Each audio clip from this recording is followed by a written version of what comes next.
Hello everyone. Today we're going to be looking at the formal proof for the derivative of sine x and cosine x. Perhaps I should have called that sine theta and cosine theta in my title. Not to matter. Now, before we can get into the proof of these derivatives as such, we need to prove a couple of limit theorems. This form, sine theta over theta, and this one, 1 minus cos theta over theta, are going to come up in our derivatives. So we're going to need to know what the limits of these things are. And to do that, we first begin by considering this diagram here. So I have a unit circle, which we should be pretty familiar with by now, angle of theta here at the origin. The small triangle here, which is from O to B to A, that triangle there, the area of that triangle is clearly less than the area of this sector, which runs from O to point B along the curve of the circle to point A and then back, which is in itself less than the area of the large triangle from point O out to point C, then down to point A and then back to the origin. So let's start with the following. We will say that the area, let's hope I'm on a pen here, the area of, which one? Should we do the big one first? OAC, that's greater than or equal to the area of the sector, and the sector was OAB along the curved line there, OAB, which itself was larger than the area of the small triangle OAB.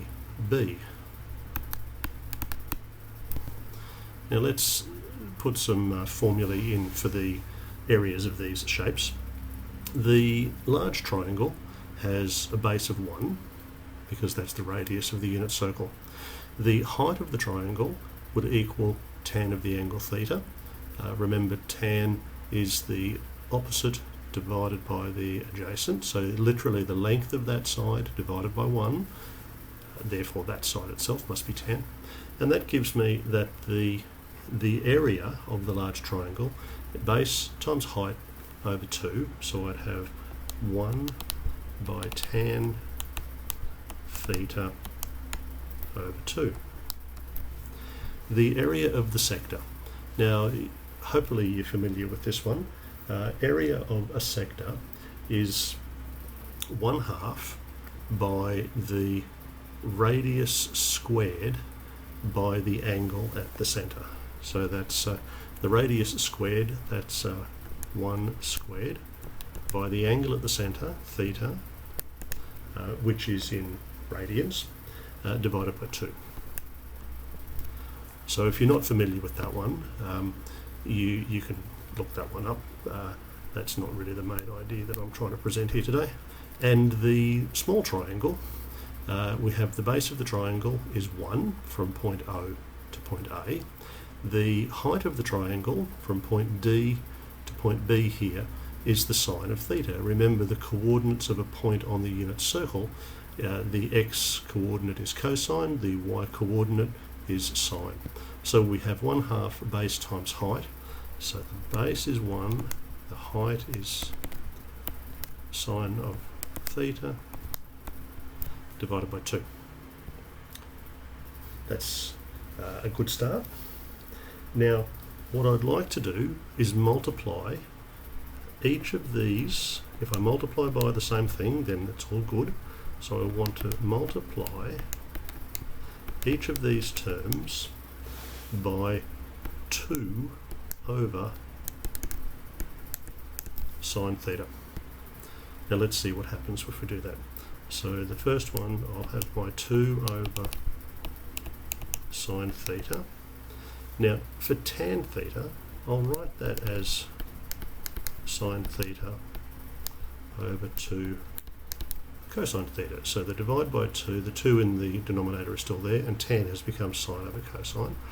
That must be greater than or equal to, well, I'll have my 2 over sine theta multiplied by theta over 2. The 1 squared really doesn't matter. And then I've got, what did I have? My factor of 2 over sine theta multiplied by what we had there, which was sine theta over 2. It's time to do a little bit of cancelling, so I'll cancel the 2's. I'll cancel that sine theta with that sine theta to leave 1 in the numerator. I'll cancel that 2 with that 2. I'll cancel that 2 with that 2, and I'll cancel that sine theta with that sine theta. That leaves 1 in the numerator and 1 in the denominator. Now let's write this more neatly. I have got 1 over cosine theta is greater or equal to theta over sine theta, which is greater or equal to 1. Now that's almost what I was after. In the middle here I have theta over sine theta, but my limit that I need is the reciprocal of that. So I can take the reciprocal of all of these terms. So that's cosine theta, sine theta over theta, and reciprocal of 1 is still 1. Now, when taking reciprocals, be careful to reverse the inequality signs. As a quick example, if I had something like 5 is greater than 2, which is greater than 1, if I take the reciprocal of these, 1 on 5, 1 on 2, and reciprocal of 1 is still 1, then obviously 1 divided by a large number gives a small answer. So 1 divided by 2 is then less than 1. So that's why we had to reverse the inequalities there. That was just a little bit of a distraction. Probably got sidetracked there. Now that I've got these, I'm interested in what happens as I take the limit with theta approaching 0 on all of these. Now, in order to help visualise what's going on there, where's my mouse gone? Oh, I know why I haven't got a mouse, because I didn't have it selected. Let's just bring this up, which I prepared earlier. So I've done a plot here of each of these. I've plotted the function f of x equals 1, that's the green line. Obviously that's a constant, it's just always 1. I've plotted the function g of x in red, which is the sine theta over theta, that's this curved line here. And as you can see, it is always less than the green one, as we thought. Less or equal to, it equals at this place. And then I've plotted the cosine function as this blue graph here. And as you can see, it is always less than this one, except for that particular point there. Now that's the point that I'm interested in. I'm interested in the point when theta approaches 0. I can't evaluate this limit directly. I can't substitute 0. I'll end up with the indeterminate form of 0 over 0. That's no real help to me. But what I can do is I can say that the limit as theta approaches 0 of this one must be less or equal to the limit as theta approaches 0 of sine theta over theta, which in turn must be less than the limit as theta approaches 0 of 1. Now, as I've already said, I can't really evaluate this one in the middle. I don't really know what to make of anything if I put 0 over 0. But I can evaluate this. The constant 1 doesn't change. So as theta equals 0, the limit of that function is 1. And what about this one? Well, I can evaluate this. There's no divide by 0. It's going to annoy me. Cosine of 0 equals 1. If this function here is always in between these two, so I'll just copy that then. Let's just copy that. And, oh, where did that end up going? Well, that didn't really work what I hoped. Oh, well, I'll just just rewrite it. So the limit as theta approaches, sorry, that's supposed to be a 0, of sine theta over theta must be between 1 and 1. Clearly the only possible conclusion, and we call this the squeeze theorem because that is being squeezed between these other two functions, is that the limit as theta approaches 0 of sine theta over theta equals 1. Now we'll need to come back to that in a little while. So that's our first preliminary. We've done that first one there. Give it a little tick there. Now we need to consider this next limit, which is the one involving cosine. And again, let's just head down here a bit. Oh, just move that down. Not ready for that yet. Go on, down you go. Give me some more space to work. So here we go for the next bit. We're interested in the limit as theta approaches 0 of 1 minus cosine theta over theta. Now again, you might be tempted to substitute directly. If we did this, cosine of 0 is 1, so the numerator becomes 1 minus 1, nothing. The denominator will be, again we have the indeterminate form of 0 divided by 0.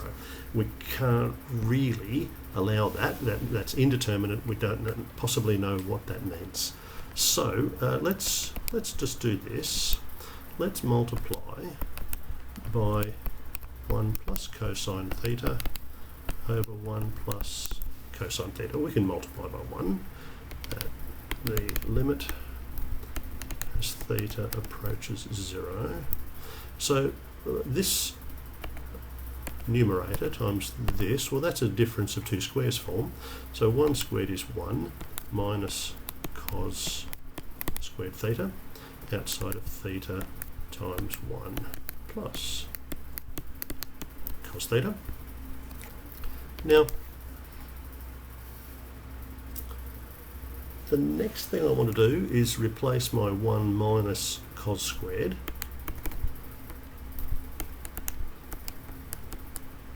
with sine squared over theta times 1 plus cosine theta. And it might even be worth writing my sine squared as the product sine theta by sine theta, and this is a product here. So just didn't give myself enough room. I'm not ready for derivative of sine theta yet. Let's move that way down there. So now I have the idea then that I could write this as two products. I could write this as sine theta over theta multiplied by sine theta over 1 plus cosine theta. Now there is a limit theorem that says the limit of a product is the limit of the first factor multiplied by the limit of the second factor. So let's separate these as two limits. Limit as theta approaches 0 of sine theta over theta multiplied by the limit as theta approaches 0 of sine theta over 1 plus cosine theta. Now we know this first one. That first one is the one we proved earlier. The limit of if that is 1 multiplied by, now what happens when we do this? What is sine theta evaluated with angle of 0? Sine of 0 is 0. We have 1 plus, and what is cosine of 0? Well, that's 1. So we've got 1 multiplied by 0. 0 over 2 is still 0. And so we have therefore the answer that the limit as of, I might write it down again neatly. So this gives us what we originally started with. Limit as theta approaches 0 of 1 minus cosine theta over theta equaled 0. Now that's also going to be needed shortly when we're doing our derivatives. So I'll just leave that there for future reference. Now that's our two preliminaries, and we're already up to 15 minutes. This might be part 1, and I'll be back in the next video, part 2, with the derivative of sine and cosine.